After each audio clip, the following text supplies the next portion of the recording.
Man, what's up everybody? Welcome back to another episode of EOS. It's 1090J, man. I'm rocking with y'all and y'all rocking with me. And for this video, we're going to be speaking on a Starbucks savage who not only cut a man off in the drive-thru, he shot him multiple times, all over getting to that Mocha Kappa Frappuccino first.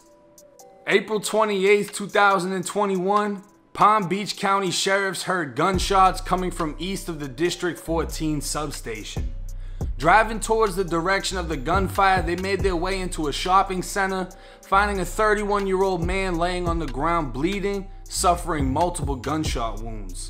After establishing a perimeter, deputies began CPR on the victim until a Good Samaritan on scene established himself as having a higher level of medical emergency training, taking over for the deputies in an attempt to save the man's life as an ambulance was en route.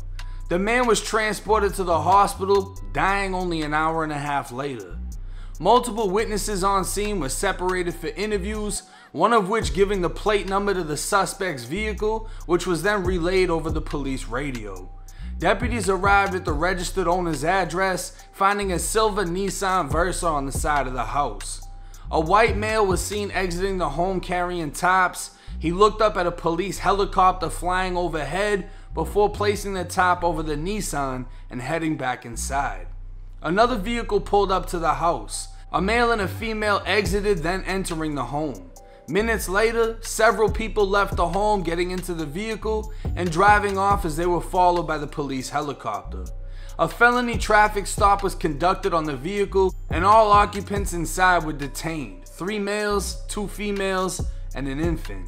During the traffic stop, the occupants requested the child seat be removed from the vehicle so the infant could sit in it. When deputies removed the child's seat, in plain view underneath it was a plastic bag containing a firearm.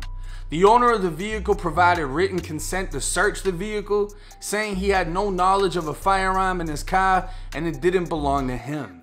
It was further discovered the weapon was the same caliber as the one used in the shooting. 2 witnesses were inside of the victim's vehicle at the time of the shooting. They both were transported to where the traffic stop was for a show-up lineup, where they both identified Justin Boersma as the driver of the Nissan Versa who fired the weapon. Justin was then transported for an interview with detectives where he gave a full confession. Justin said his girlfriend wanted to go to Starbucks, so he pulled into the drive-thru with his girlfriend, her child, and 2 friends in the car. While waiting in line, a man walked up to the driver's side window and started banging on it with his fist for no reason.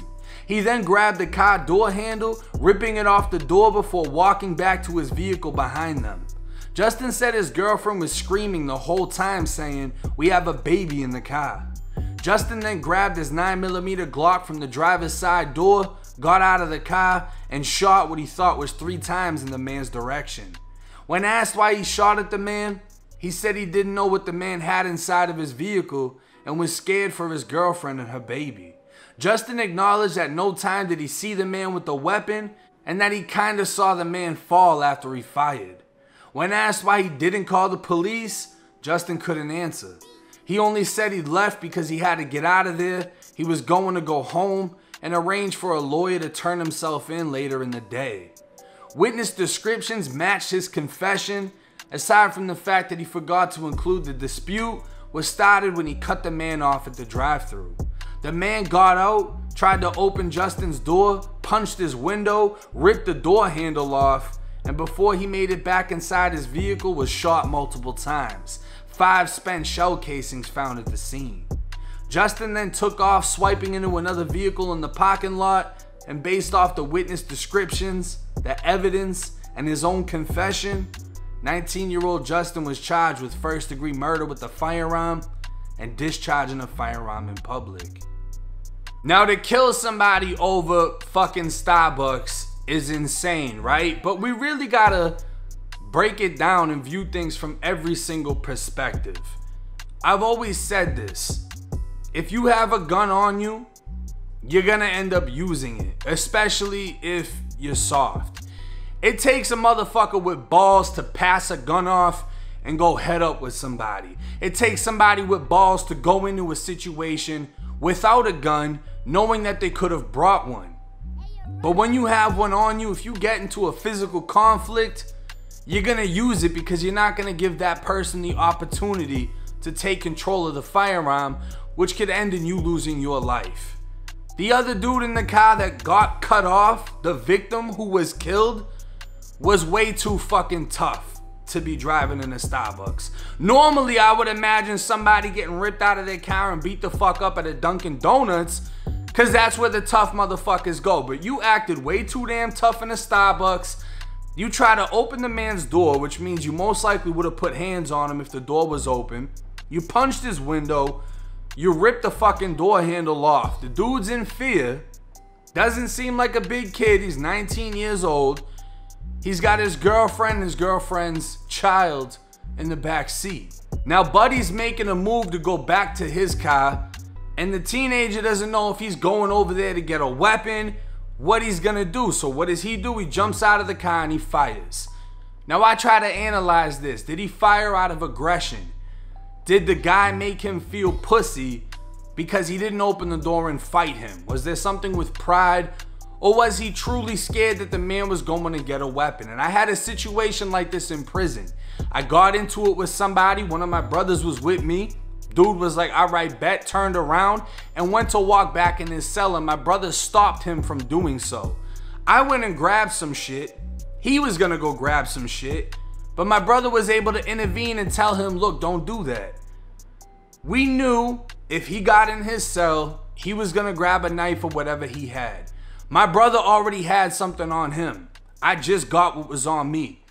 We were never gonna let him get into that cell and have the opportunity of arming himself. We would have hit him up before he even got into the cell. So what did this man do?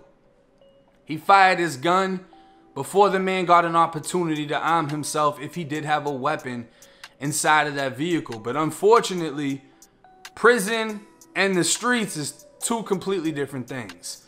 And while we might have only got 60 days in confinement or maybe CM for poking somebody up in prison, you can't shoot the shit out of somebody without an actual threat.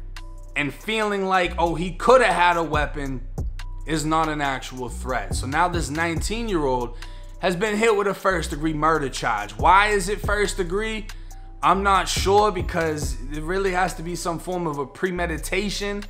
I don't think he really had the time to think about what just happened. The guy ripped his fucking door off. He gets out and he shoots. I think that charge is going to be bumped down to a second-degree murder. But do I think he's going to beat this case? No.